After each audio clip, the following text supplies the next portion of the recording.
செல்வி, நானும் கல்யாணத்துக்கு வரேன்னு சொல்லிடு. ஒரு நிமிஷம், இவங்க 2 பேர்ட்டையும் டீட்டெயில் வாங்கிட்டு அனுப்பிச்சு சார். Enjoy your journey. சரி சொல்லுமா. டூரிஸ்டுங்களா வாங்க. இருதராஜ், அந்த கம்ப்ளைண்ட் நோட் எடுங்க சார். அட பாலிஸ் தம்பியா, வெயிட் பண்ணு, இன்னைக்கு போட்டுருவோம். Okay sir. உன் பேர் என்னடா சொன்ன? அருணா? அருண் சார். எழுதிக்கியா? அப்பா பேரு? சாக்ரட்டிஸ். உன் பேரு என்னடா? Socrates sir. அப்ப உன் அப்பன் பேரு ஆரோனா? ஆமா சார். என்ன குசும்பு பண்றீங்களா? இல்ல சார், என் பேரோட முதல் எழுத்து அவனுக்கு இனிஷியலாவும் அவன் பேரோட முதல் எழுத்து எனக்கு இனிஷியலாவும் வச்சுக்கிட்டோம் சார். 2 பேரும் அனாதை பசங்களாடா? ஆமா சார். காரணமே இல்லாம பிறந்த பசங்க சார். இருதராஜ் சார் என்ன காரணத்துக்கு பிறந்தாரு கொஞ்சம் கேட்டு சொல்லுங்க. சும்மா யோ, என்னையா சொல்றான் அவன்? ஏட்டையா எதுக்கு பிறந்திருக்காருன்னு கேட்டு சொல்றான் சார். அவனா என்னடா கேட்டு சொல்லுன்ற? எதா இருந்தாலும் இங்க நேரம் கேள்றா சார். நீங்க என்ன காரணத்துக்கு பிறந்திருக்கீங்க சார்? எங்களுக்கு குடும்பம், குட்டி, கல்யாணம், காட்சின்னு 1008 கமிட்மெண்ட் இருக்குடா. உங்கள மாதிரி லட்சியமே இல்லாம ஊர் சுத்திட்டு இருக்க மொட்டை பசங்களாடா நாங்க. லட்சியம்னா என்ன சார்? லட்சியம்னா தாமஸ் ஆல்வா எடிசன், ஒரு ஐசக் நியூட்டன், ஏன் அப்துல் கலாம் மாதிரி வரணும்டா. அவங்கள மாதிரி நாங்க ஏன் சார் வரணும்? நாம நாமளா இருந்துட்டு போமே சார். Point sir. என்ன பாயிண்ட்? ஆமா சார், ஆண்டவன் எல்லாருக்குமே ஒரு கொஸ்டின் பேப்பர் கொடுத்திருக்கான். அதுக்கு நாம பதில் எழுதினாலே போதும். தேவையில்லாம அடுத்தவங்க கொஸ்டின் பேப்பருக்கு பதில் எழுதணும்னு வச்சுங்க, ஃபெயில் ஆகி போய் தான் சார் நிப்போம். முதல்ல நாம யாருன்னு தெரிஞ்சுக்கணும் சார். இது தெரிஞ்சுக்காம நாட்டுல பல பேரு அடுத்தவங்க மாதிரி வரணும்னு ஆசைப்பட்டு நடு தெருல நாரி போய் திரிறாங்க சார். Fact sir. என்னையா ஃபேக்ட்? அப்படின்னா மனுஷனுக்கு லட்சியமே இருக்கக்கூடாதுன்றியா? லட்சியமா சார்? பூமி சூடாயிட்டு இருக்கிற விஷயம் உங்களுக்கு தெரியாதா? பூமி சூடாயிட்டு இருக்கா? என்னடா உளர்ற? ஆமா சார்.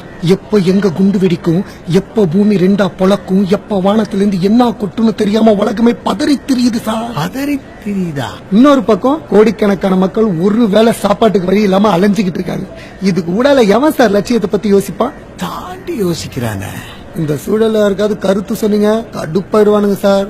கடுப்பாயிடுவாங்கதான் சார். வாழ்ற காலத்துல முடிஞ்ச அளவுக்கு 4 பேருக்கு நன்மை செஞ்சுட்டு நல்லபடியா போய் சேர்றதையே பெரிய லட்சியமா வச்சுட்டு வாழ்ந்துடணும் சார். Reality sir. என்ன ரியாலிட்டி? இவருக்கு வாழ்க்கை எதை நோக்கியா போய்கிட்டு இருக்கு?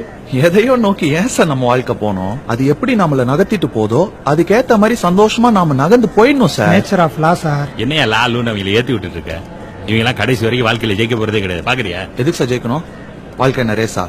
இல்ல நாமளா என்ன குதிரைங்களா? பெருசா சம்பாதிக்கணும், பெரிய மனுஷன் ஆகணும், நான் பிறந்து இங்க விழுறோம். என்ன பொறப்புன்றது ஒரு மிகப்பெரிய அதிசயம் சார். அது உங்களுக்கும் எனக்கும் கிடைச்சிருக்கு.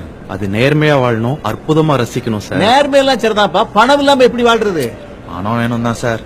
ஏதோ வாழ்றதுக்காக சம்பாதிக்கலாம், ஆனா சம்பாதிச்சுக்கிட்டே இருக்கிறதுக்காக வாழ்ந்துடக்கூடாது சார். என்னையா போட்டு உழப்புறாங்க? சுத்த பைத்தியக்கார பசங்க சார். கொஞ்ச நாள்ல எல்லாம் முத்தி மென்டல் ஹாஸ்பிட்டல்ல கிடப்பாங்க பாருங்க. பைத்தியக்காரங்க தான் சார். ஏன்னா அவங்கதான் பணம், பதவி, பொண்ணு, பொருள் எது மேலேயும் ஆசை வைக்காம, அடுத்தவனை பார்த்து பொறாமப்படாம, யார் வாழ்க்கையும் கெடுக்காம, எப்பெல்லாம் தோணுதோ அப்பெல்லாம் கெக்க பெக்கன்னு மனசு விட்டு சிரிச்சுக்கிட்டு ஜாலியா தெரிஞ்சிட்டு இருப்பாங்க சார். அவங்கள மாதிரி தான் சார் நாங்களும் தெரிஞ்சிட்டு இருக்கோம். ஆனா நீங்களும் பெரிய புத்திசாலிங்க சார்.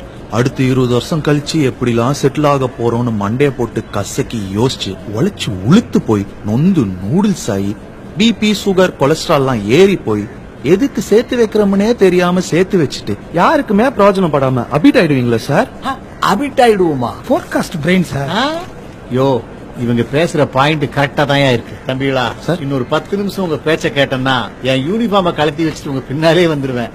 என்ன ஃபேமிலின்னு ஆயிடுச்சு, அதுகளுக்கு ஒரு செட்டில்மெண்ட். தம்பி பாலிசி கொண்டு வாங்க அந்த ஃபார்ம. அங்க போலாமா சார்? இருதராஜ் கழுத்து வாங்கிட்டாங்க. சரி சார். கொடுப்பா. இங்க போடுங்க சார். என்ன சார் கையெழுத்து போடுறீங்க? இங்க ஒண்ணு தம்பி, இது ஜீவன் சங்கோ பாலிசி. திடீர்னு நாம அபிட் ஆயிட்டோம்னா ஒய்ஃபு கொண்டாந்து பணம் கொடுப்பாங்க, ஒரு பாதுகாப்பு தானே சார். நிறுத்துங்க சார். வாழறதுக்கு பணம் தரேன்னு சொன்னா 1000 கையெழுத்து கூட போடுங்க சார். செத்ததுக்கு அப்புறம் காசு போடுறாங்களா? உங்க ஒய்ஃப ஃபார்மாலிட்டி லொட்டு லொஸ்க்குன்னு அலைய விட்டுருவாங்க சார். அலைய விட்டுருவாங்களா? வீட்டுல கொண்டு வந்து என் பொண்டாட்டி வீட்டுல கேஸ் தீர்ந்து போச்சுனாலே டைரக்டா எனக்கு தான் போன் போடுறா. என் கேஸே தீர்ந்து போச்சுன்னா யாருக்கு போன் போடுவா? எப்படி பணத்தை வாங்குவா? என்ன கிளைம் பண்றதெல்லாம் நாங்க பாத்துக்கிறோம் சார். யோ, என் பொண்டாட்டிக்கு செல்போன்ல சிவப்பு பட்டனையும் பச்சை பட்டன் தவிர எதுவுமே தெரியாதியா சார்? அவங்க சொல்றதெல்லாம் போட்டு குழப்பிக்காதீங்க சார். சொல்லி கொடுத்தா கேட்கிற பொறுமையும் அவகிட்ட கிடையாது.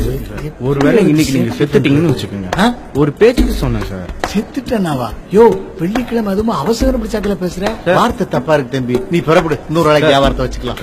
4 பேர் வாழ்றதுக்கு காசு கொடுக்கற மாதிரி ஒரு கம்பெனியா பார்த்து சேருங்களேன். மூடுங்க, எங்களுக்கு தெரியும். தம்பி நீங்க புறப்படுங்க, நான் கிளம்புறேன். சரி சார். டேய் பத்திரமா போங்கடா. சரி சார் நம்ம யோசிச்சு கையெழுத்து போடுங்க சார். அந்த வேளை என்ன காப்பாத்தினப்பா. அவன் பேச்ச கேட்ட அந்த பாலிசில நான் கையெழுத்து போட்டு ஒருவேளை என் ஜீவன் போயிருந்தா அந்த ஜீவன் சங்கோ பாலிசிக்காரன் என் பொண்டாட்டிக்கிட்ட பணத்தை கொடுத்துருப்பானா மாட்டானான்னு நான் செத்ததுக்கு அப்புறம் கவலைப்பட்டிருப்பேன்ல. நீங்க வேற சார். எதுக்கு சார் கவலைப்படுறீங்க? கவலைப்படுறதுனால ஒரு மூலம் கூட்டவும் முடியாது குறைக்க முடியாதுன்னு ஃபாதர் எங்க கான்வென்ட்ல அடிக்கடி சொல்லியிருக்காரு சார். Bible word sir. அதுங்க பாருங்களேன் சார். அதுங்க என்ன காலைல எழுந்துச்சு இஸ்திரி போட்டு ட்ரெஸ் மாட்டிக்கிட்டு ஜீப்ல ஏறி உட்காந்து தெருவா ரோந்து போதுங்களா? இல்ல கண்டதையும் திருடி கடை கடையா ஏறி அடுத்த வயித்துல அடிச்சு அங்கேயும் இங்கேயும் சேர்த்து வைக்குதுங்களா? எவ்வளவு சந்தோஷமா பறக்குது பாருங்க சார். ஏன்னா நாளைய பத்தி கவலை அறிஞருக்கு இல்ல சார். Great sir. சார் அதுங்களுக்கும் எங்களுக்கும் ஒரே ஒரு வித்தியாசம் தான் சார். என்ன